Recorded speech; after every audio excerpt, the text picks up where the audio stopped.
El humanismo italiano, la cultura antigua y las nuevas ideas.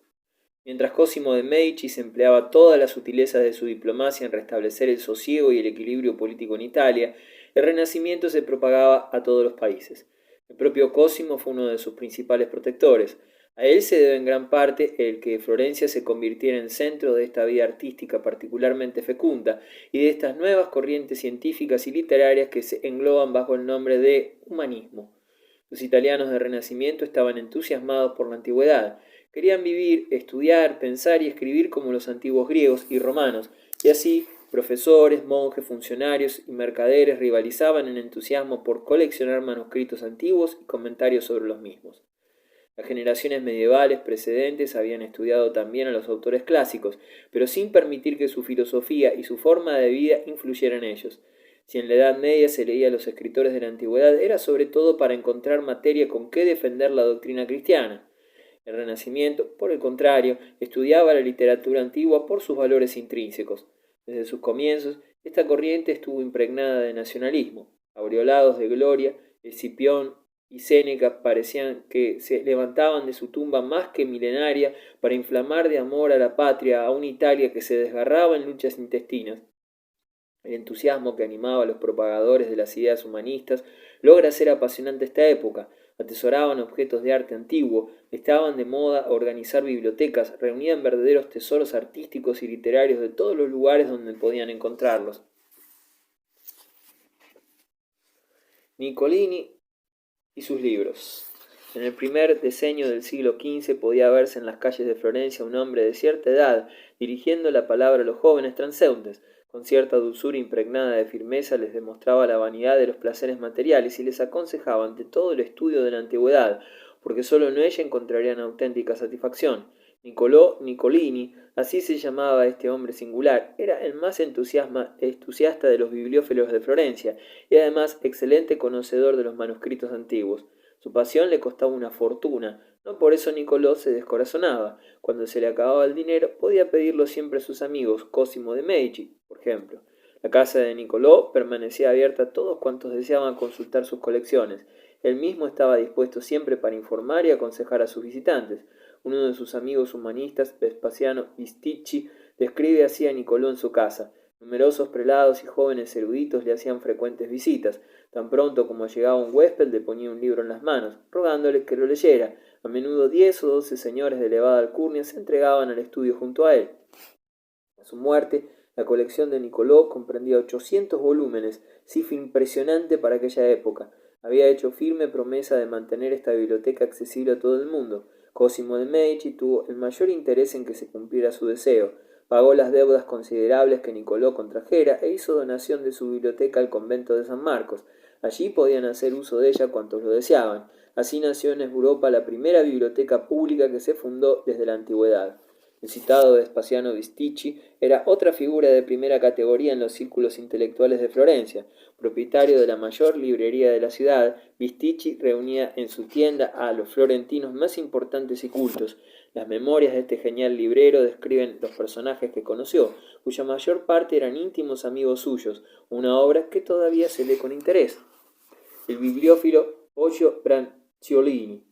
El simpático Vespasiano cita con particular respeto al humanista Poggio Bracciolini, quien fue durante muchos años secretario en la Cancillería Pontificia, habiendo participado en el Concilio de Constanza 1414-1418, aprovechó la ocasión para efectuar numerosos viajes en busca de documentos clásicos. Poggio vio recompensados sus esfuerzos y molestias. En la abadía de Cluny y en Colonia descubrió manuscritos de obras de Cicerón todavía desconocidas, y en las ruinas de la abadía de San Galo encontró el famoso tratado de oratoria del romano Quintiliano. Nada arredraba a Poggio cuando estaba poseído por el demonio de la paleografía. Si no lo autorizaban a llevarse los manuscritos descubiertos, los hacía copiar por un secretario que lo acompañaba a todas partes. Más de una vez, en momentos de debilidad, se guardó en alguno de sus enormes bolsillos algún pergamino muy codiciado. Poggio describe cuánto vio y vivió en el curso de sus viajes, en elegantes cartas que los contemporáneos y la posteridad admiran unánimes. En ellas cuenta, sobre todo, su estancia maravillosa entre la buena sociedad de la localidad de Baden, una villa de aguas termales en la Suiza septentrional. Aquellos baños eran saludables para toda clase de enfermedades, pero nada curaban tan rápidamente y tan bien como la esterilidad de las mujeres, según cuenta Poggio. Los esposos de aquella región no eran excesivamente celosos, dejaban a sus jóvenes esposas descansar solas en las casas de baño, donde podían entregarse a los más refinados placeres de la tierra. Poggio se divertía como una divinidad olímpica cuando desde la galería contemplaba tan agradables cuadros vivientes. Era divertido ver a viejas ajadas por la edad entrar en los baños en compañía de doncellas jóvenes medio desnudas y exponerse a las miradas de los hombres. Estas damas desayunaban a menudo en sus baños, servidas en mesas que parecían flotar sobre el agua. Se permitía participar libremente a los señores en esta distracción. Estas jóvenes doncellas, de rostro resplandeciente, hermosas como jóvenes diosas, son un regalo para la vista. Danzan y cantan en el agua, o bien juegan a lanzarse una pelota unas a otras. En una tal descripción de felicidad y juventud, Poggio se hace eco del placer que los antiguos sentían por la belleza, pero también es eco de su sensualidad. Hay otro aspecto de la antigüedad romana que se expresa en la célebre carta en que Poggio describe el proceso llevado a cabo contra Jerónimo de Praga, discípulo de Hus. En él se siente revivir la admiración por la firmeza y la fuerza de ánimo varonil de los héroes antiguos. Otras andanzas de Poggio. Clausurado el concilio de Constanza, Poggio, invitado por un alto dignatario de la Iglesia, permaneció en Inglaterra 4 años. Tropezó allá con un materialismo brutal y mal disimulado que no pudo soportar más tiempo. Entre los ingleses el arte culinario prevalece sobre las demás artes y ciencias. Escribía regresar a Italia. Los ingleses podían tragar comida durante 4 horas sin interrupción.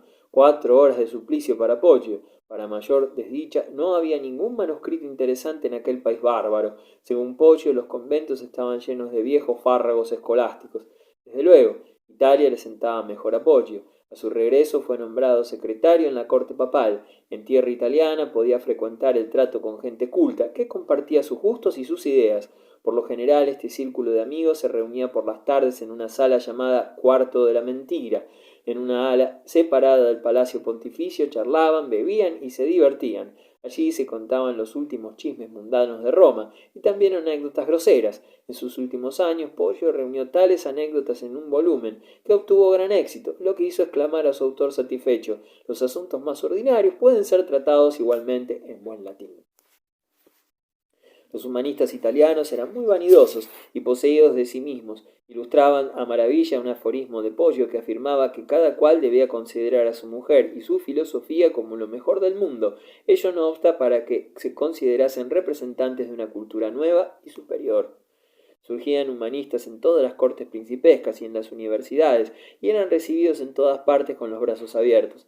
En Milán, Francesco Sforza retenía a Francesco Filelfo, erudito, belicoso, codicioso y de una vanidad sin límites, si bien el mejor helenista de la época. Filelfo proclamaba sin rebozo que, para él, el honor sin dinero era tan despreciable como el dinero sin honor.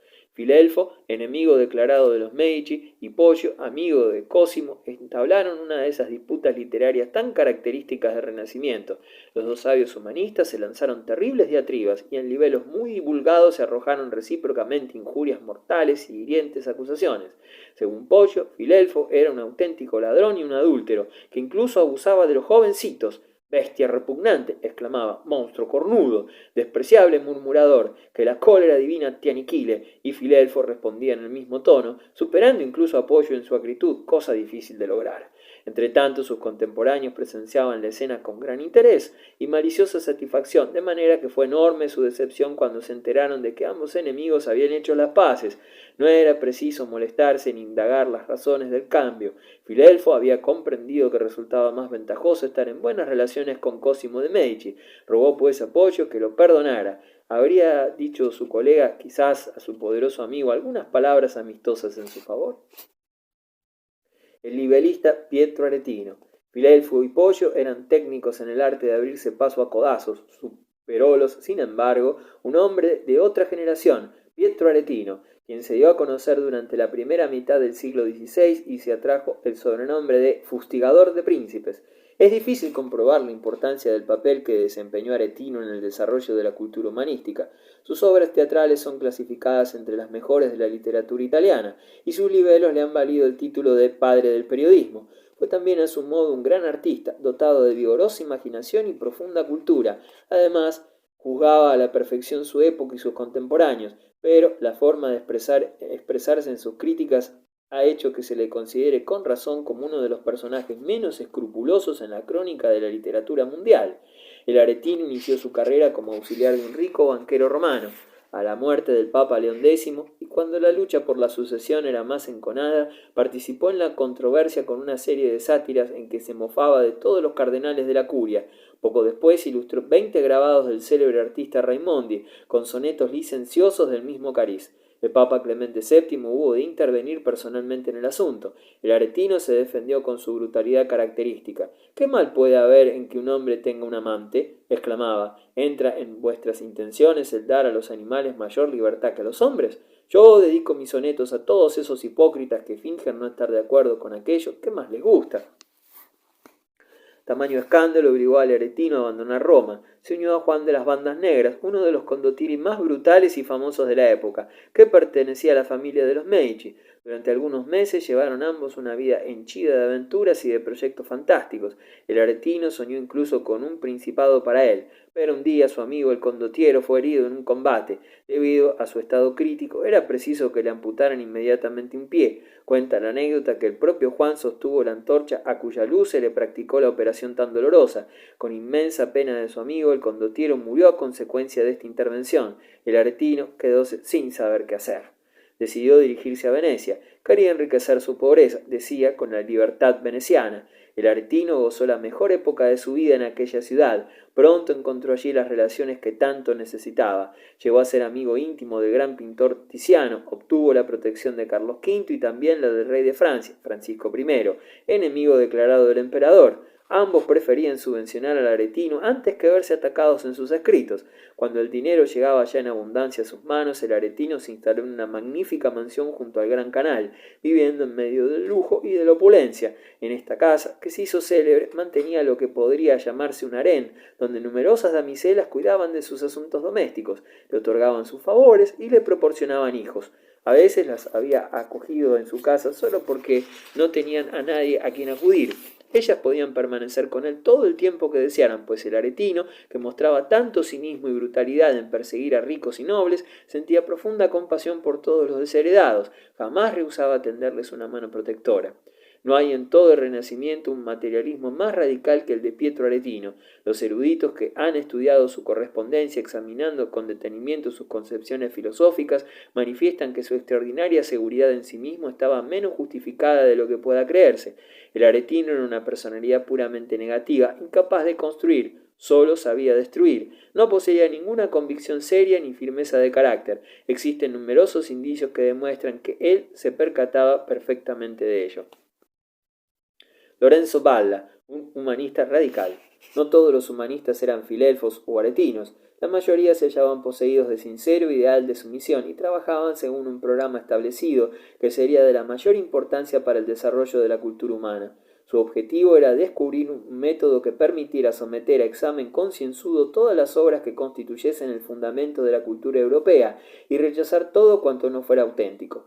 Los humanistas comprendían cuán necesario era leer bien las obras de los clásicos romanos y estudiar a fondo los filósofos griegos en su lengua original. Lorenzo Valla fue uno de los mayores representantes de esta